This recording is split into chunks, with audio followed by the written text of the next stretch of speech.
plaisirs et peines. Parce que les plaisirs qui ne viennent pas de moi sont de courte durée et se transforment souvent en tristesse, l'âme est heureuse une fois. Un moment triste. Un moment poli, le suivant renfermé. C'est le vide de l'âme qui provoque ces fluctuations et ces sautes d'humeur. Et vous, y trouvez-vous du plaisir?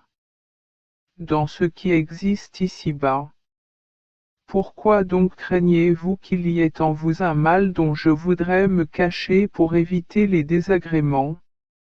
Là où je suis, il ne peut y avoir d'insatisfaction. Je répondis, mon amour, je ne prends aucun plaisir à quoi que ce soit de terrestre, aussi bon soit-il. Tu sais, tu le sais mieux que moi. Comment puis-je tirer du plaisir de quoi que ce soit si la douleur de ton absence me consume, m'envahit profondément et me fait oublier tout, sauf la douleur d'être privé de toi? Jésus répondit, ceci te confirme que tu es à moi et que tu es rempli de moi. Le plaisir a ce pouvoir. Si elle est mienne, elle transforme la créature en moi, si elle est naturelle, elle transfère l'âme dans les choses humaines, si elle vient de la passion, elle conduit l'âme au mal. Le sentiment de plaisir peut paraître anodin, mais il ne l'est pas, c'est le premier mouvement, soit vers le bien, soit vers le mal. Voyons pourquoi. Pourquoi Adam a-t-il péché? Parce qu'il s'est détourné de la jouissance de la divinité pour jouir du fruit lorsqu'Ève lui a donné le fruit défendu et lui a dit. Il le mangea. À la vue du fruit, il éprouva du plaisir. Il se réjouit des paroles d'Ève qui disaient qu'il serait comme Dieu s'il le mangeait. Il fut heureux de le manger, et elle. Le plaisir fut le premier mouvement de sa chute. Si, au contraire, il éprouvait du déplaisir en le regardant, du déplaisir en entendant les mots. Ève et son dégoût à l'idée de le manger n'auraient pas péché. Au contraire, il aurait accompli le premier acte héroïque de sa vie, résister à Ève et à elle. Il voulait conserver la couronne de loyauté envers celui à qui il devait tant et qui avait tous les droits sur lui. Oh! Comme c'est nécessaire! En restant attentif aux divers plaisirs qui surgissent dans l'âme, s'ils sont divins, ils conduisent à la vie, s'ils sont humains ou proviennent de la passion, mènent à la mort. Il y a alors le danger d'être emporté par le courant du mal. Restant dans mon état habituel, je priais pour que le doux Jésus a voulu visiter ma pauvre âme. Il s'est révélé comme toute bonté. Il m'a touché plusieurs fois de ses mains saintes. Aux endroits où il m'a touché, a laissé un signe, une lumière. Puis il est parti. Mon premier confesseur, aujourd'hui décédé, est alors venu et m'a dit, je veux toucher les endroits où le Seigneur t'a touché, sans vraiment le vouloir, mais sans avoir la force de protester, je l'ai laissé faire. Quand il l'a fait, la lumière que Jésus laissée derrière lui lorsqu'il m'a touché, elle l'a contaminée. À chaque contact suivant, là où Jésus m'avait touché, une lumière m'enveloppait. De plus en plus, j'étais étonné et mon confesseur m'a dit, le Seigneur m'a envoyé pour me récompenser des mérites que j'avais acquis en venant à Je t'aime. Maintenant, elle s'est transformée pour moi en lumière de gloire éternelle. Puis vint mon second confesseur, lui aussi déjà mort. Il m'a dit, dis-moi ce que Jésus t'a dit. Je veux l'entendre pour que la lumière de ces vérités puisse fusionner avec la lumière des nombreuses vérités que Jésus. Je vous ai parlé de mon vivant, et j'en ai été imprégné. Le Seigneur m'a envoyé recevoir la récompense des mérites que j'avais acquis en voulant entendre ces vérités de mon vivant. Si seulement vous saviez ce que signifie entendre des vérités divines. Quelle lumière fascinante elles contiennent. Les bienfaits d'eux. Les soleils sont éclipsés par les bienfaits que retirent ceux qui parlent ou écoutent ces vérités. Vous devriez redoubler d'efforts pour les faire connaître à ceux qui veulent les entendre. Que vous a-t-il dit? Me souvenant de ce que Jésus m'a dit sur l'amour, je le lui ai transmis. Ce faisant, mes paroles ont changé.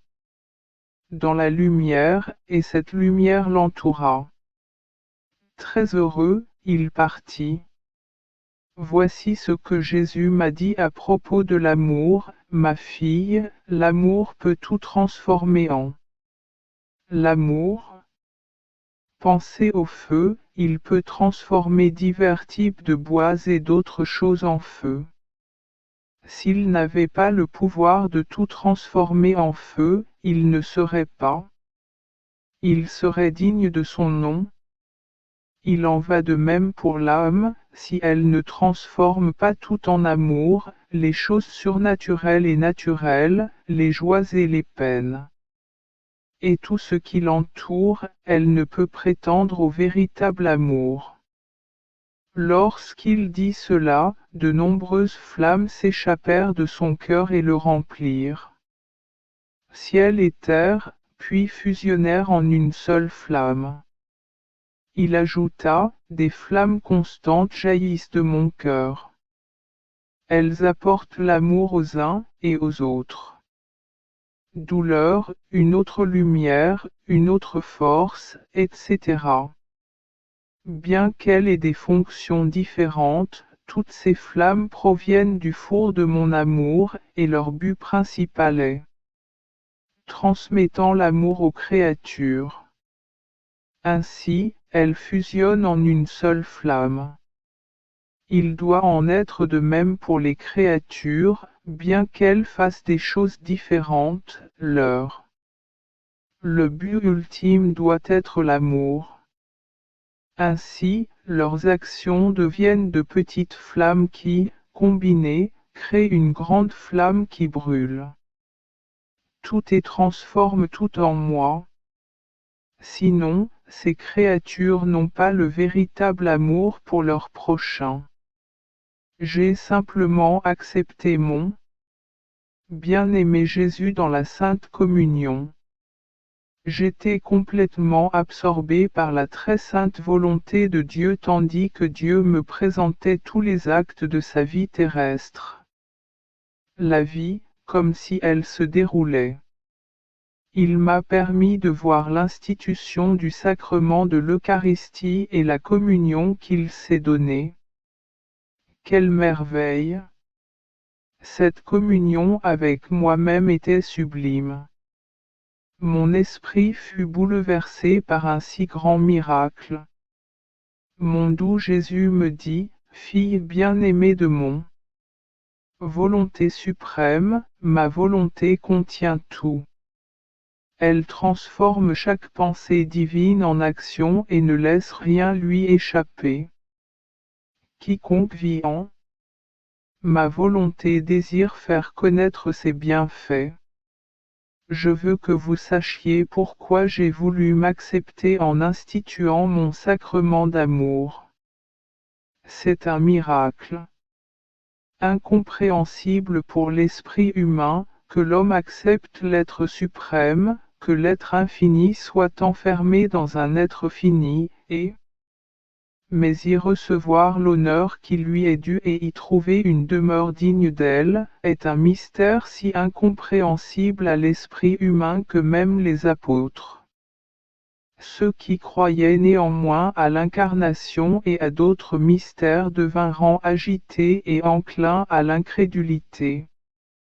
Ils n'acceptèrent leur adhésion qu'après mes nombreuses admonestations. Lorsque j'ai institué l'Eucharistie, j'ai dû penser à tout. Puisque la création devait m'accueillir, il fallait que je sois honoré. Dignité est la demeure propre à la divinité.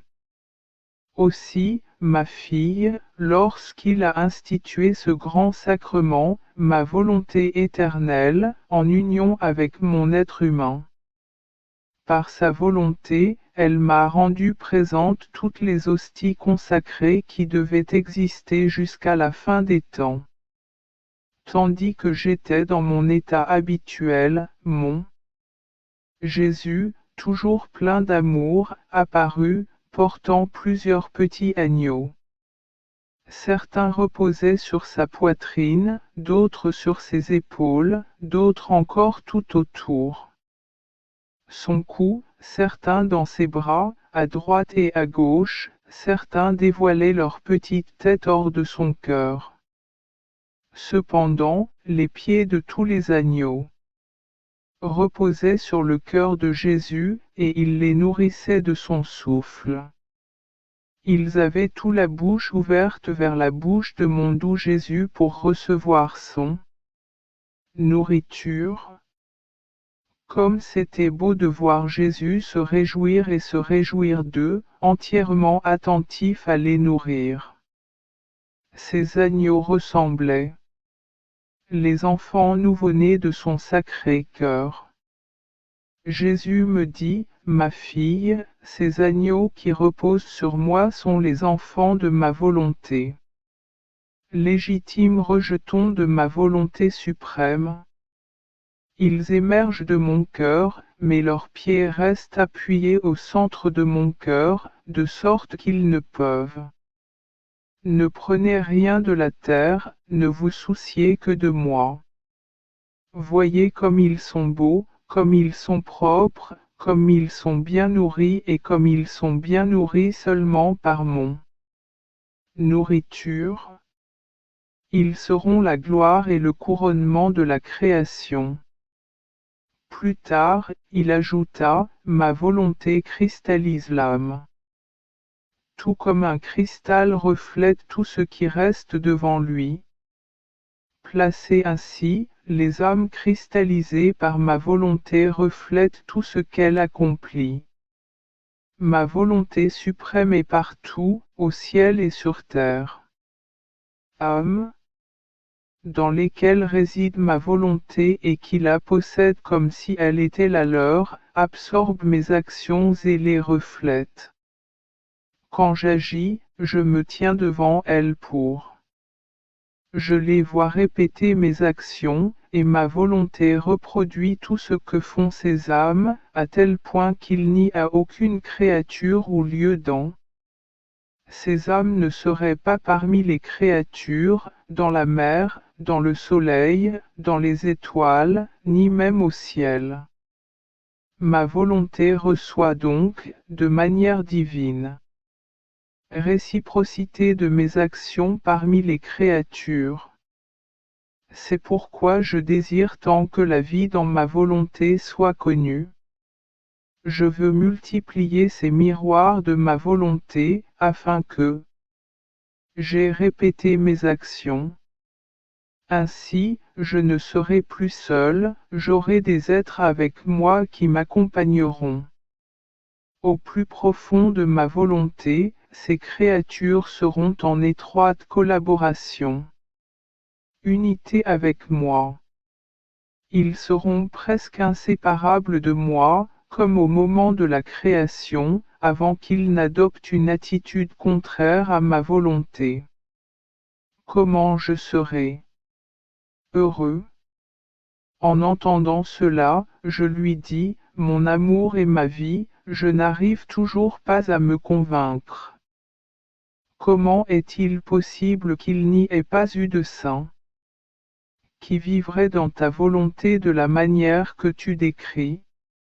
Jésus répondit, Ah, ma fille, tu ne veux toujours pas accepter qu'il soit possible de recevoir la lumière, les grâces et la vérité n'est vraie que dans la mesure où elle est connue et comprise.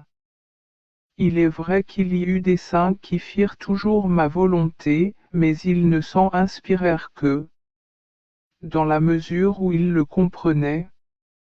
Ils savaient que faire ma volonté était l'acte le plus grand, celui qui me procurait le plus grand honneur et il leur a apporté la sanctification.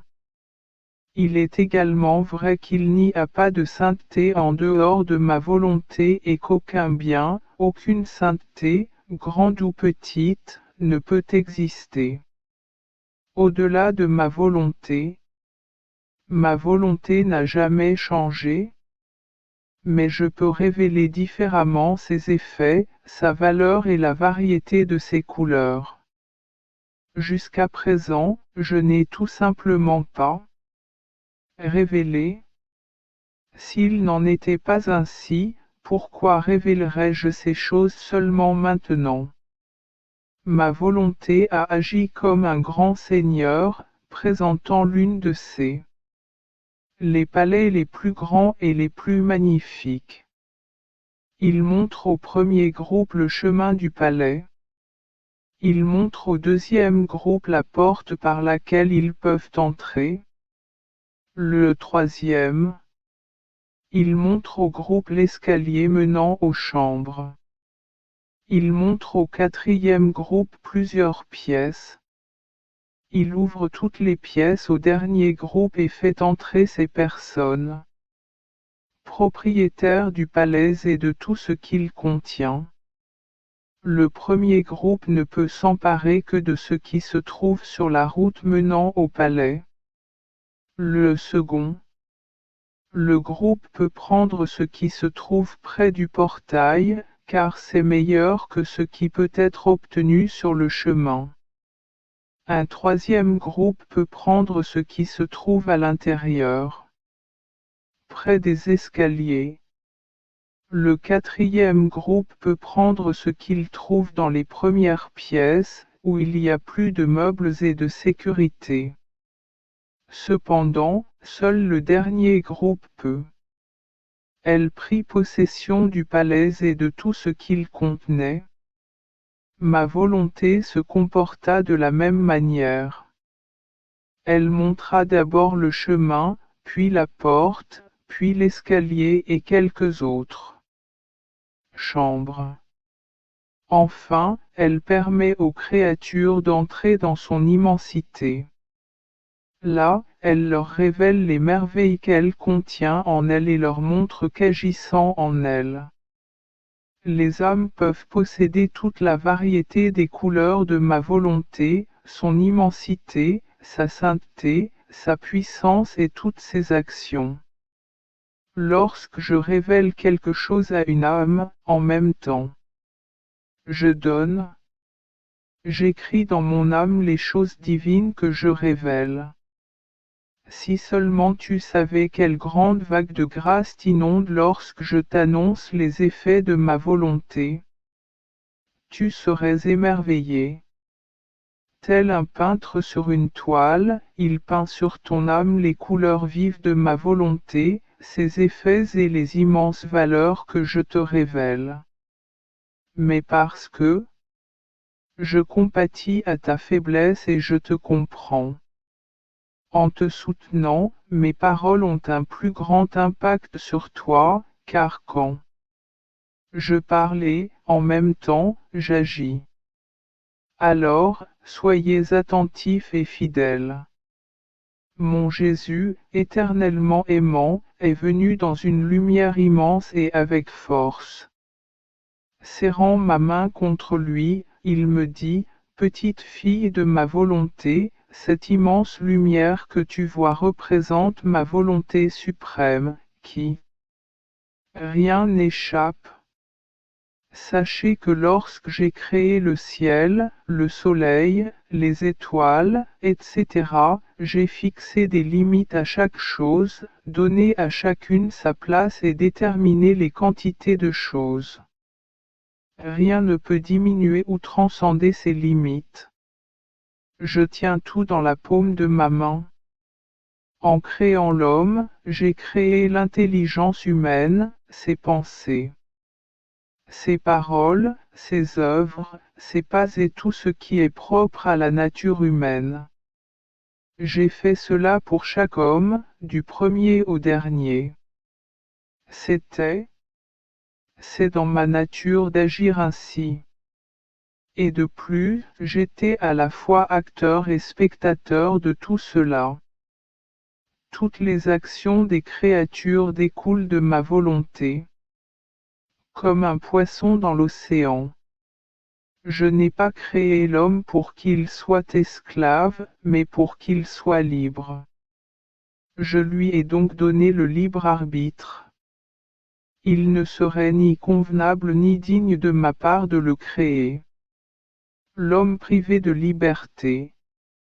Et je n'aurais pas pu dire, faisons l'homme à notre image et à notre ressemblance, si je ne l'avais pas créé libre. Si je suis libre, alors l'homme doit l'être aussi. Car rien ne blesse plus que l'amour qui l'imite. Chez celui qui le reçoit, il suscite méfiance, doute, peur et nausée. Tu vois l'origine des actes des créatures, jusqu'à leurs pensées, ils naissent de ma volonté. Cependant, l'homme, étant libre, peut façonner leurs pensées, leurs paroles, etc., pour le bien comme pour le mal. Cela peut les rendre sains ou mauvais. Ma volonté a éprouvé du tourment en voyant comment les actes de tant de personnes, les créatures se transformèrent en actes destructeurs. C'est pourquoi je désirais que ma volonté agisse 2 fois dans chaque acte des créatures, afin que chacune d'elles. Un autre acte s'est ajouté, un acte divin. Ces actes divins m'apporteront toute la gloire que ma volonté mérite. Mais il fallait bien que quelqu'un rende tout cela possible. D'où le besoin de mon humanité, sainte, libre et ne désirant d'autre vie que celle de la divine volonté, mon humanité nageait dans une mer immense. La volonté divine, couvrant toutes les pensées, toutes les paroles et toutes les œuvres des créatures d'actes divins, apportait satisfaction et gloire au Père céleste, lui permettant de regarder l'homme d'un œil neuf et de lui ouvrir les portes du ciel. Voyant la réaction du Père, je me suis attaché encore plus fort. La volonté humaine s'est unie à sa volonté, dont la séparation a plongé l'humanité dans tous ses malheurs. Grâce à cela, j'ai obtenu pour l'humanité la possibilité, me reposant sur la volonté du Père divin et rejetant toute séparation future avec cette volonté divine. Cependant, cela ne suffisait pas à me convaincre. Satisfaire. J'ai désiré que ma Sainte Mère me suive dans la mer infinie de la volonté suprême et, avec moi, recrée toute l'humanité. Acte. Cela donnerait aux actes humains un second sceau, outre celui que je leur ai donné par mes actes humains accomplis dans la divine volonté. Comme c'était doux. La compagnie de ma mère inséparable dans mon testament. La coopération au travail engendre le bonheur, la satisfaction, l'amour tendre, la compétition amoureuse et l'harmonie. Et l'héroïsme. L'isolement, en revanche, a l'effet inverse. Quand ma mère et moi travaillions ensemble, nous émanions toutes deux un océan de bonheur, de satisfaction et de l'amour qui nous imprégnait, inspirant un grand héroïsme. Ces mères n'étaient pas créées uniquement pour nous. Elles étaient pour tous ceux qui avaient pour accompagner dans la divine volonté. Et ces mères ont donné naissance à une multitude de voix appelant l'homme à vivre dans notre volonté, afin qu'il puisse retrouver son bonheur et c'est bien tel qu'il était à l'origine, et qu'il a perdu en s'écartant de notre volonté. Maintenant, je viens à vous. Après avoir invoqué ma Mère céleste, je vous appelle. Afin que toutes les actions humaines aient trois sceaux, le premier donné par moi, le deuxième donné par ma mère et le troisième donné par une créature ordinaire. Mon amour éternel ne sera pas satisfait tant qu'il n'aura pas suscité un être ordinaire qui ouvrira les portes de ma volonté à tous ceux qui désirent y vivre. C'est pourquoi vous avez reçu tant de manifestations de ma part, c'est pourquoi je vous ai révélé tant d'effets de ma volonté. Ce sont de puissants aimants qui vous attirent. Vis dans ma volonté, et après toi, attirez d'autres. Mais entrer dans ma volonté et suivre le vol sublime de mes actes et des actes de mon inséparable. Mère, vous de la race commune, vous n'auriez pas pu y parvenir si vous n'aviez pas été retiré au moins dans la position où se trouvait l'homme lorsqu'il a quitté nos mains. Avant de se retirer de notre volonté. C'est pourquoi je t'ai accordé tant de grâce. Je veux polir ta nature et ton âme jusqu'à leur état originel. Progressivement, en vous accordant mes grâces, j'enlève de vous les germes, les tendances et les passions d'une nature rebelle, sans limiter votre libre arbitre. Ma dignité et ma sainteté exigent que je vous amène à cet état de béatitude avant de vous appeler au centre de ma volonté et de vous faire répéter toutes les actions que j'ai accomplies, des actions que les créatures ignorent encore. Autrement, tu ne pourrais pas voyager avec moi à travers. Je n'ai pas d'innombrables actes de ma volonté, ni l'intimité nécessaire à notre travail d'équipe. Passions et germes de mauvaises tendances. Des barrières seraient dressées entre vous et moi. Au mieux, vous obéiriez à mes commandements, comme beaucoup de mes fidèles, mais vous seriez loin d'eux. De réaliser ce que j'accomplis, et ni vous ni moi ne serions satisfaits.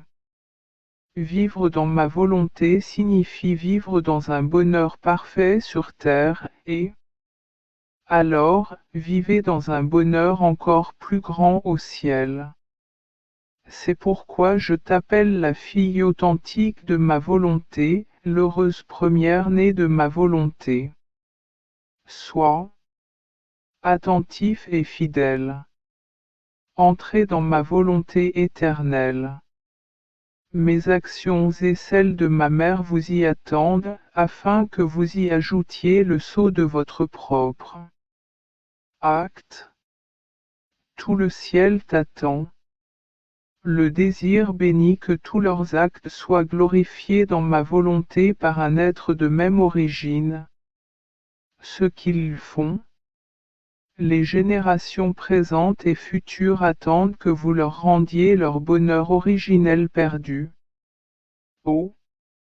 Non! Non! Pas une génération ne passera avant que l'homme.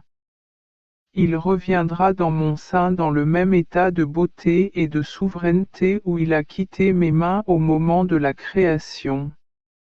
Je ne me contente pas d'une simple rédemption. L'homme, même si je dois attendre, je serai patient. Par la puissance de ma volonté, l'homme doit revenir à moi dans l'état où il était à l'origine. J'ai créé. Quand l'homme a agi selon sa volonté, il est tombé dans l'abîme et a été transformé en animal. En accomplissant ma volonté, il retournera à l'état qui était le sien. Je l'ai choisi. Alors je peux dire, j'ai tout accompli. Toute la création a été restaurée en moi. Et en elle je me reposerai. J'ai continué mon. Je m'unissais à la volonté suprême. J'ai sacrifié les premiers actes d'Adam lorsqu'il atteignit l'unité avec la volonté suprême, afin de pouvoir, moi aussi, m'unir à eux. Acte parfait qu'il a accompli au commencement de la création. Alors, je suis allé m'unir à l'héroïsme d'Abraham. Je me suis dit, quel héroïsme divin! Sagesse. Adam est considéré comme le premier homme créé par Dieu, mais il a péché et a plongé l'humanité dans le labyrinthe du mal. On ne dit plus rien de lui pendant de nombreuses années de sa vie. Notre Seigneur n'aurait-il pas pu revenir pour le mettre à l'épreuve et lui demander une autre vie? Un sacrifice pour éprouver sa fidélité. Alors qu'Adam est tombé dans l'oubli, le Seigneur appelle Abraham. Et après l'avoir éprouvé et reconnu, sa fidélité le place au premier plan, fait de lui le chef des générations, et on parle de lui avec tant de gloire et d'honneur. J'ai pensé à cela quand mon Jésus, il s'est révélé en moi. Il m'a dit, ma fille, telles sont les dispositions de mon infinie sagesse. C'est ainsi que j'agis habituellement lorsque je demande quelque chose. Si une créature demande un petit sacrifice pour son bien, et qu'elle le refuse avec ingratitude, je ne veux plus lui faire confiance. J'abandonne mon projet de l'élever pour qu'elle devienne un grand homme, et je la laisse comme un être tombé dans l'oubli, que personne ne montrera du doigt en raison de ses hauts faits et de son héroïsme. Ni pour l'amour de Dieu, ni pour elle-même, ni pour l'amour des hommes. Il faut donc distinguer ce que j'attendais d'Adam, un petit sacrifice consistant en. Je me suis privé de fruits. Il ne me les a pas donnés. Comment pouvais-je lui faire confiance et exiger un plus grand sacrifice? D'un autre côté, je n'ai pas demandé à Abraham de faire un sacrifice. Mais j'ai commencé par lui proposer d'aller dans un pays étranger où il n'était pas né. Et il a immédiatement obéi. Puis j'ai voulu lui en donner davantage. Je lui ai accordé ma confiance et lui ai demandé de sacrifier son fils unique, qu'il aimait plus que lui-même. Et il me l'a immédiatement sacrifié. J'ai su alors qu'il en était capable et que je pouvais lui faire confiance. Je pouvais lui faire confiance pour tout. On pourrait dire qu'il était le premier, le réparateur, chargé du sceptre du futur Messie. C'est pourquoi je l'ai élevé à la tête des générations, au plus grand honneur aux yeux de Dieu ainsi qu'à les miens et les peuples. Il en va de même pour toutes les créatures.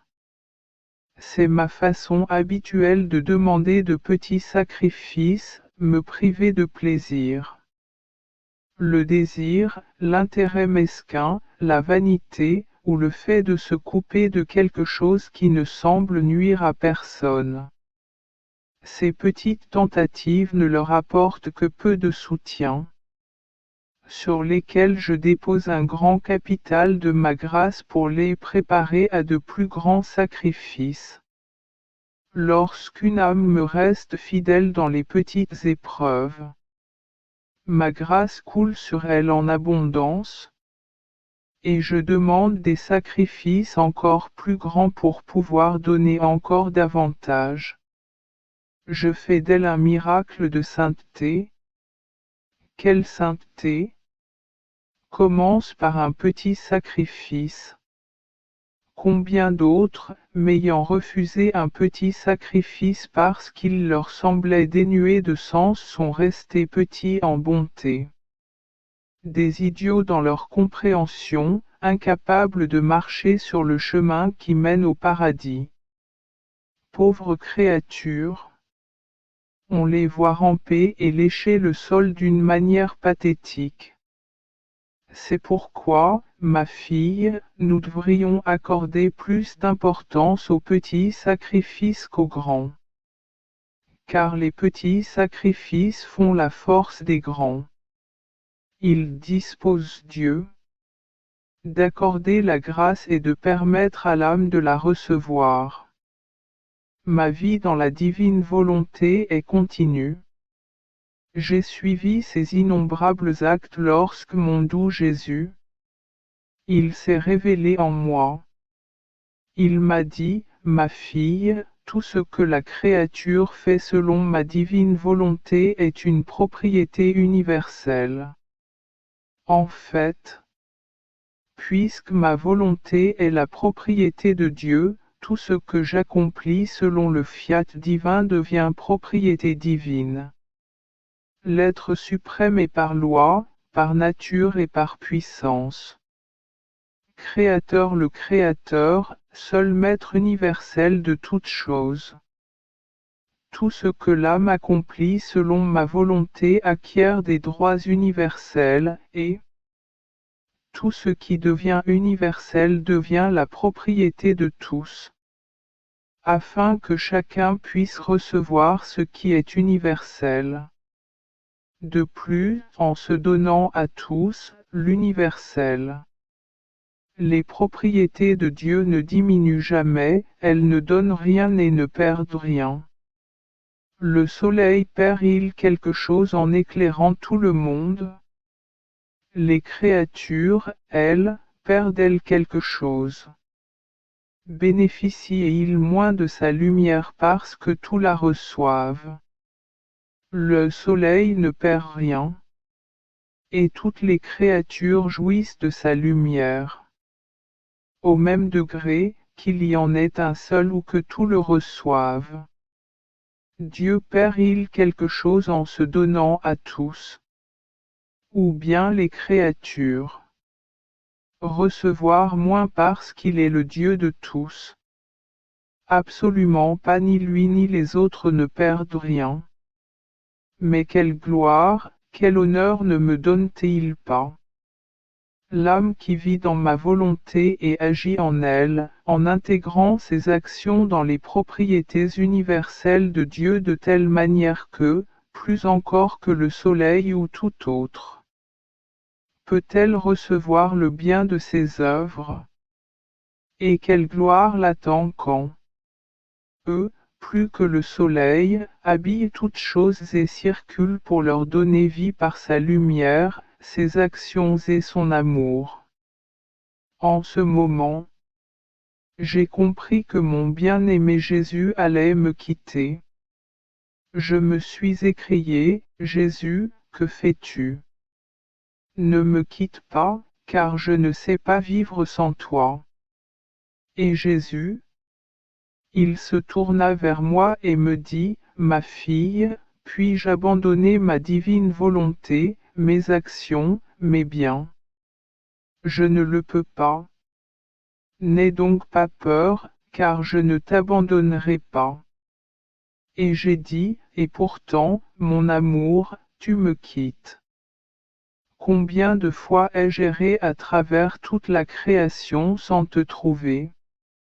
Alors je continue ma recherche. Toutes tes œuvres de rédemption, espérant trouver celui que j'aime, mais en vain. Je vais vers la mer des actes de la Reine souveraine. Je pensais que tu serais peut-être là avec ta mère. Mais non, ma recherche s'achève dans la tristesse, car je ne t'ai pas trouvé. Par conséquent, il me vient à l'esprit de ne pas errer parmi tes œuvres avant de trouver celui qui me donne la vie et qui est tout pour moi. Jésus m'interrompit, disant, ma fille, si tu ne parcours pas tout ton parcours à travers nos œuvres et les œuvres de la Reine du ciel. Sais-tu ce que signifie parcourir la création et tout ce qui nous appartient? Cela signifie aimer, apprécier et posséder ces créations. Je ne serais pas complètement heureuse si je voyais ma fille. La volonté ne possède pas ce que je possède, elle n'en a pas conscience et ne jouit pas de toutes mes richesses. Je trouverai en toi beaucoup de vide qui n'existe pas. En moi, il y a le vide de l'amour complet, le vide de la lumière, le vide de la connaissance complète des œuvres de ton Créateur. Ton bonheur ne serait pas complet. Et si tu ne trouvais pas en moi, dans ta plénitude, je ressentirais ton vide et ton bonheur incomplet.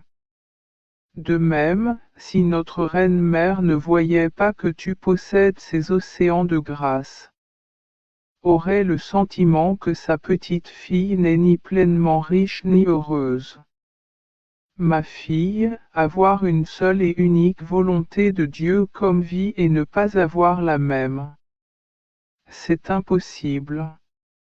Où qu'elle règne, la volonté divine désire posséder tout ce qui lui appartient. Elle ne veut aucune disproportion. C'est pourquoi vous devez possède en toi ce qu'elle possède en moi et en la Reine Vierge. Ta présence dans toutes ses œuvres est une confirmation de son régnant. À toi. Et ne sais-tu pas combien tu peux apprendre en connaissant toutes les œuvres de mon Fiat suprême? Tout ce qu'il te révèle, il le veut. Afin que vous puissiez posséder. Si celui qui vit dans notre volonté ne possédait pas tous nos biens, ce serait comme un père riche et heureux, tandis que son fils ne profite pas de toutes ses richesses et n'est pas aussi heureux que lui. Ce père n'aurait-il pas le sentiment que tout son bonheur a été gâché, détruit par le Fils? Tel sera le fondement, l'essence, le trait miraculeux du royaume de mon divin Fiat, il n'y aura qu'une seule volonté, un seul amour, un seul bonheur.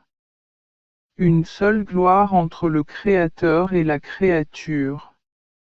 Ma fille, si nécessaire, je pourrais te parler de mon Fiat divin, qui te servira de invitation, attraction et voix douce, suaves et fortes vous inviteront tous à vivre dans le palais royal de ma divine volonté, afin que vous ne soyez pas non plus serviteurs, mais propriétaires. Il faut aussi vous avertir de la méchanceté de la volonté humaine, car je ne retirerai jamais à l'homme son libre arbitre.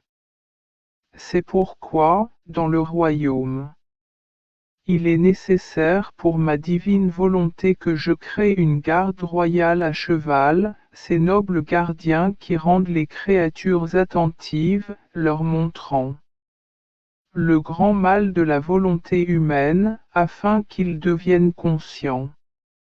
C'est pourquoi les créatures, révulsées par la volonté humaine, aiment le bonheur et les biens que leur donne ma divine volonté. Lorsque l'homme a péché en s'écartant de notre divine volonté, il a perdu ses biens et est tombé en esclavage. Quel changement!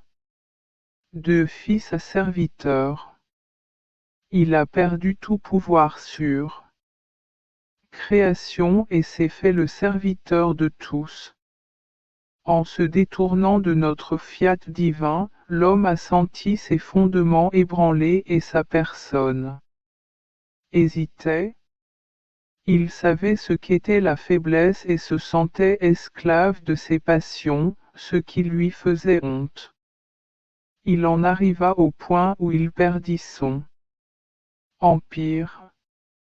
Force, lumière, grâce et paix n'étaient plus en son pouvoir comme autrefois. Il dut les implorer de son Créateur par les larmes et les prières.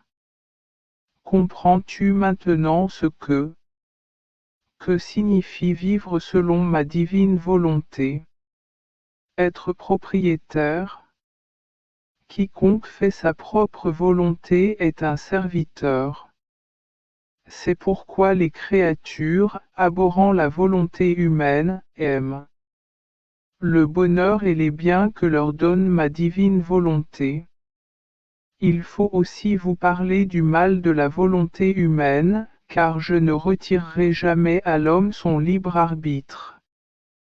Il a perdu pouvoir sur la création et s'est fait le serviteur de tous. En se détournant de notre fiat divin, l'homme a senti ses fondements ébranlés, et sa personnalité vacillait. Il savait ce qu'était la faiblesse et se sentait esclave de ses passions, ce qui lui faisait honte. Il en arriva à un point où il a perdu son empire. Force, lumière, grâce et paix n'étaient plus en son pouvoir comme autrefois. Il a dû les implorer de son Créateur par les larmes et les prières. Est-ce maintenant? Comprenez-vous ce que signifie vivre selon ma divine volonté? Être propriétaire. Quiconque fait sa propre volonté est un serviteur. C'est pourquoi, créatures, abhorrant la volonté humaine. Ils aiment le bonheur et les biens que leur donne ma divine volonté. Il faut aussi vous parler du mal de la volonté humaine, car je ne retirerai jamais à l'homme son libre arbitre. Volonté. Il a perdu le pouvoir sur la création et est devenu le serviteur de tous. En se détournant de notre fiat divin, l'homme a senti que ses fondements avaient été détruits. Il était ébranlé et sa personne vacillait. Il savait ce qu'était la faiblesse et se sentait esclave de ses passions, ce qui lui faisait honte. Il en vint au point où il perdit son empire. Force, lumière, grâce et paix ne lui appartenaient plus comme autrefois. Il dut les implorer de son Créateur, les larmes aux yeux. Prière. Comprenez-vous maintenant ce que signifie vivre selon ma divine volonté? Être propriétaire. Quiconque fait sa propre volonté est un serviteur. C'est pourquoi, créatures dégoûtés par la volonté humaine, ils aiment le bonheur et les biens que leur donne ma divine volonté. Il faut aussi vous parler du mal de la volonté humaine, car elle ne. Je retirerai le libre arbitre de l'homme.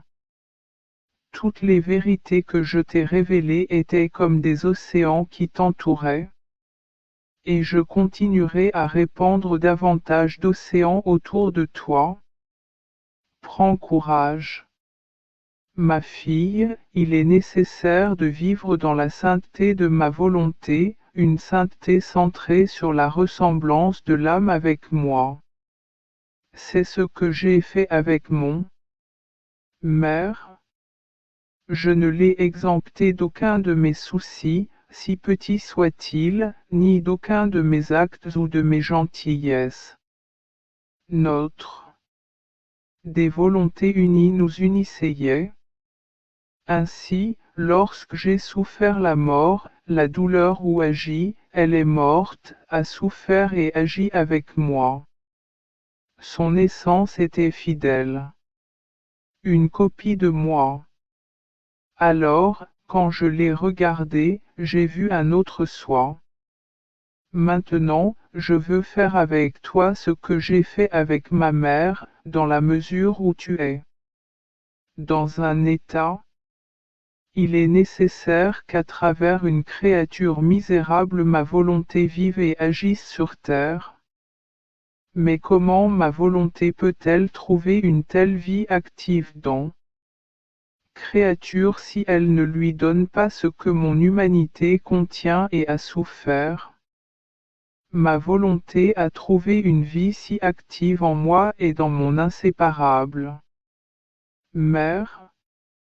Maintenant, je veux que ma volonté trouve cette vie à l'œuvre dans une autre créature, comme elle l'a déterminée. Et cette créature, c'est toi. Bien que j'étais confus par tout cela, j'ai compris ce que Jésus me disait et j'ai senti que mon pauvre moi avait été complètement anéanti et je me sentais si indigne que je pensais, quelle grave erreur Jésus commet. Il y a tant de bonnes âmes qu'il pourrait choisir. Je pensais, Jésus ajouta, pauvre fille, ta petitesse disparaît à mes pieds. Mais c'est ce que j'ai décidé. J'aurais pu choisir une autre créature. Mais, parce que tu es tout petit, j'ai réussi à te prendre sur mes genoux. Je t'ai allaité comme un bébé. Alors je me sens à moi en toi. Vie. Je t'ai regardé fixement. Je t'ai examiné sous tous les angles. Satisfaite de ce que j'ai vu, j'ai demandé au Père et au Saint-Esprit de t'examiner aussi. Toi, nous t'avons choisi à l'unanimité. Tu n'as donc d'autre choix que de m'être fidèle et d'accepter avec amour la souffrance, la vie, ses conséquences, et tout autre que ce que notre volonté désire pour toi. Me trouvant dans mon état habituel, mon bien-aimé Jésus est venu avec majesté et un amour irrésistible. Il m'a montré toutes les générations de l'humanité, du premier au dernier, chacune liée à lui. Les liens étaient si forts que Jésus semblait les recréer, se manifestant en chacun, à tel point que chacun semblait avoir Jésus pour lui tout seul.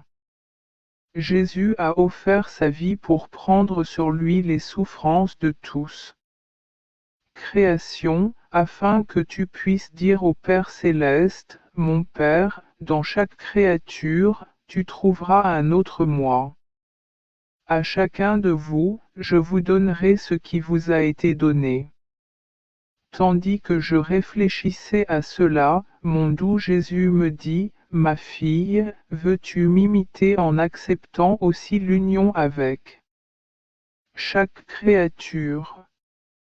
Je ne sais pas comment, mais j'avais l'impression que le poids de toutes les créatures reposait sur mes épaules. Je voyais mon indignité et ma faiblesse. Et j'éprouvais un tel dégoût que je me sentais anéanti. Épris de compassion, Jésus, blessé, me prit dans ses bras, m'attira contre son cœur et, posant mes lèvres sur la blessure faite par la lance, il dit, Petite, le sang qui coule de cette blessure est pour te donner la force qui te manque. Courage, n'aie pas peur, je serai avec toi. Toi, nous partagerons le fardeau, le travail, la douleur et la mort. Sois attentif et fidèle, car ma grâce veut être réciproque. Sans réciprocité, il n'y a pas. Il a ajouté, quel effort vous faut-il pour ouvrir et fermer les yeux? Rien. Concentrez-vous sur le grand bienfait de la capacité de garder les yeux ouverts et le grand inconvénient de ne pas pouvoir le faire. Lorsqu'ils sont ouverts, les yeux sont baignés de lumière et de soleil. Cette lumière vous permet de travailler et permet à vos pieds de marcher en toute sécurité sans tomber, vous permet de distinguer facilement les objets bénéfiques des objets nuisibles. Vous pouvez organiser vos affaires, lire, écrire. Mais que faut-il faire pour perdre tous ces bienfaits? Fermez les yeux. Votre main ne peut plus bouger. Travaillez, vos pieds ne peuvent pas avancer et si vous le faites, vous risquez de trébucher car vous ne pourrez pas distinguer les objets. Devant vous, on vous pousse vers le handicap. C'est ce que je veux dire quand je parle de réciprocité, simplement ouvrir les yeux. Lorsqu'un homme les ouvre, la lumière pénètre son esprit, et mon image se manifeste dans tout ce qu'il fait, faisant de lui une copie exacte de moi. Il ne fait rien d'autre que recevoir constamment ma lumière, qui transforme tout son être en lumière. Mais sans réciprocité, l'âme sombre dans ténèbres et impuissance. Je me suis senti complètement immergé dans la très sainte volonté de mon doux Jésus lorsqu'il est venu à moi et m'a dit, ma fille, unis ton intelligence à la mienne de telle manière qu'elle pénètre l'intelligence de toutes les créatures et s'unit à toutes leurs pensées.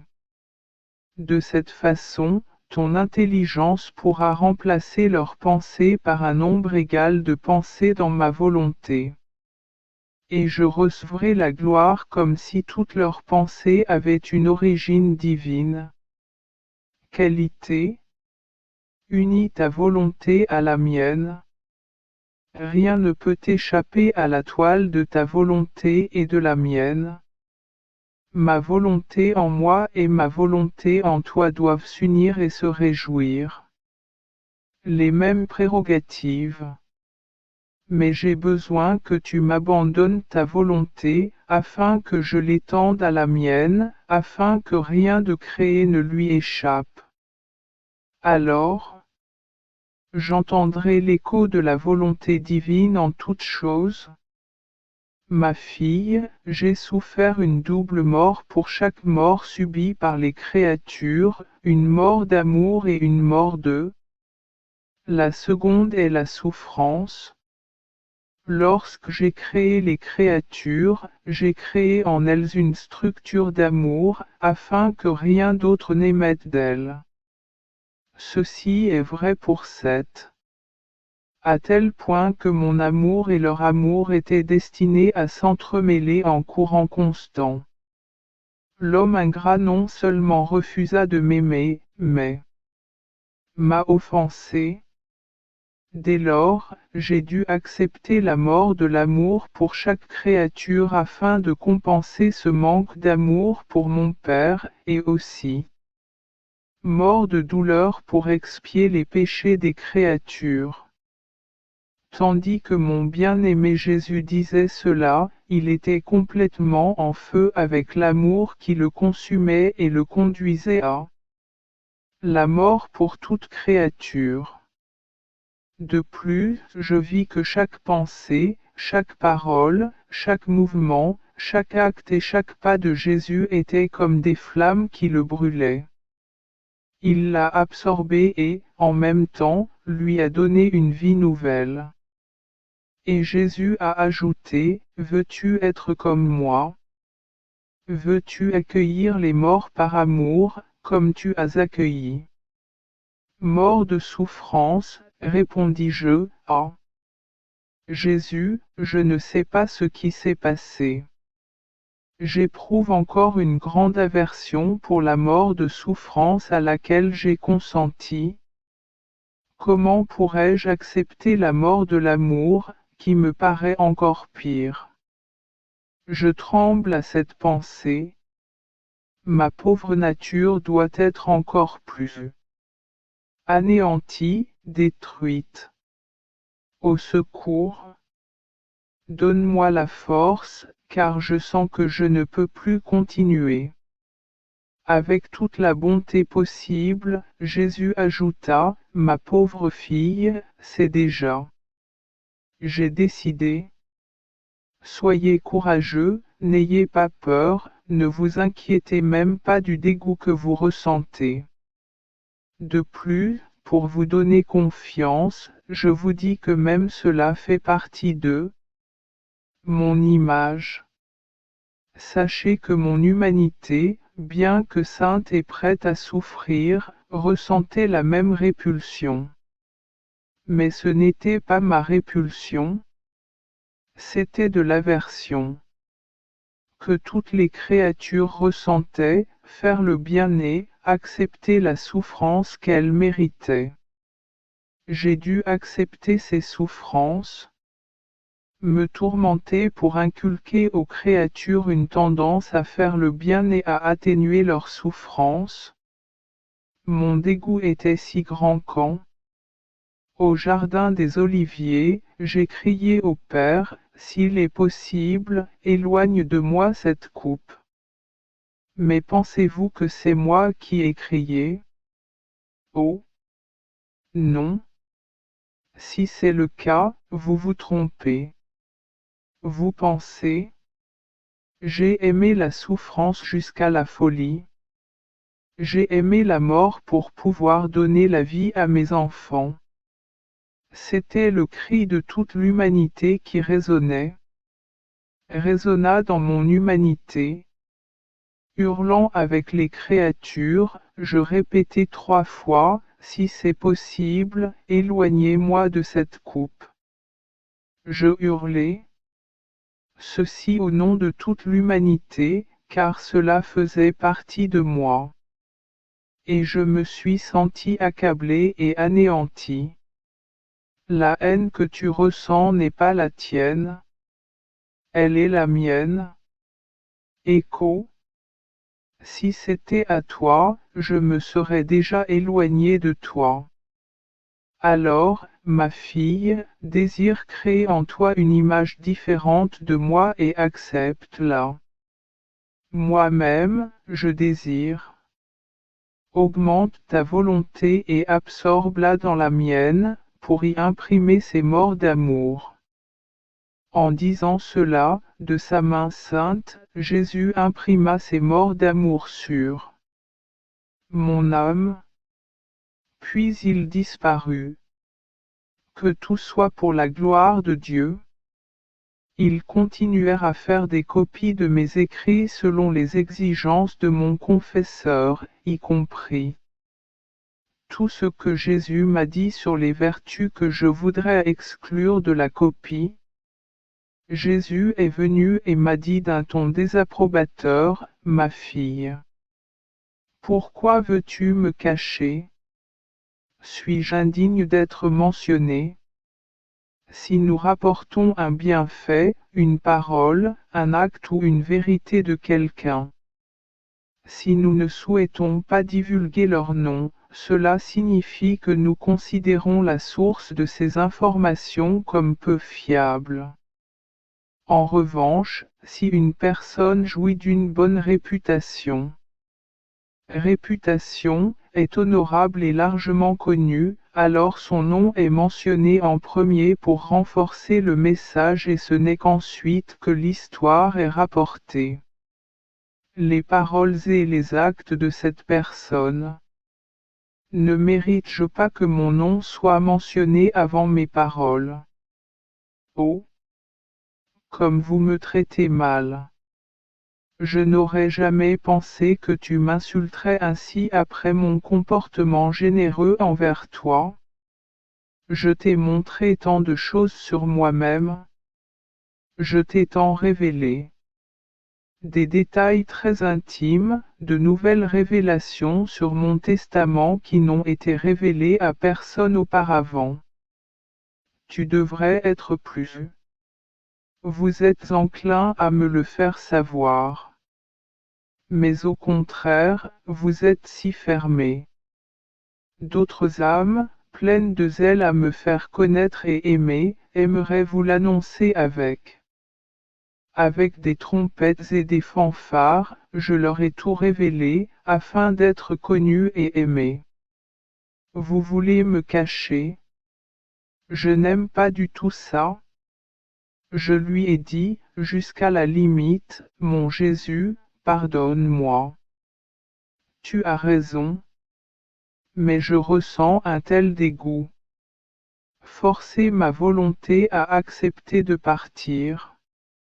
Ma réserve me torture. Aie pitié de moi. Donne-moi ta force, donne-moi plus de grâce et plus de cœur, afin que je ne te tourmente plus jamais. Jésus. Il m'a répondu, je te bénis afin que ton cœur reçoive davantage de grâce et qu'il soit plus disposé à ce que les autres me connaissent et m'aiment.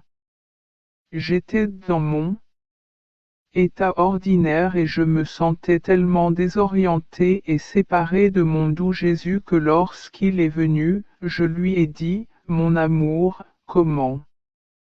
Beaucoup de choses ont changé pour moi.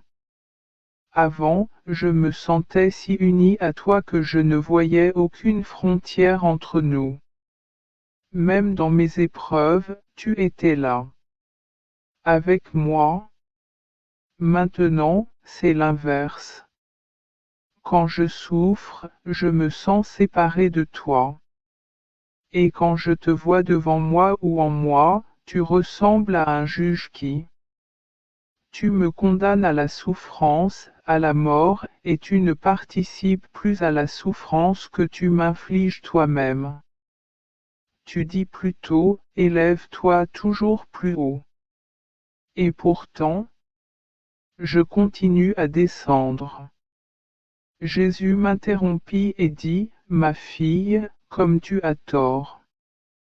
C'est parce que tu l'as accepté. J'ai gravé la mort sur toi et j'ai enduré des souffrances pour chaque créature. Mon humanité s'est trouvée dans une situation similaire. Elle était indissociable de ma divinité. Mais pas ne pouvait être atteint que par la souffrance. Elle était incapable de ressentir la moindre souffrance. Mon humanité était seule dans son souffrance. Ma divinité n'était que spectatrice de la souffrance et de la mort que je subissais. De plus, ma divinité était un juge inexorable, exigeant une punition pour les erreurs des créatures. Oh! Comme mon humanité tremblait, quand je vis que j'étais accablé par la culpabilité de tous, les souffrances et la mort que toute créature méritait, j'ai été écrasé devant la majesté suprême.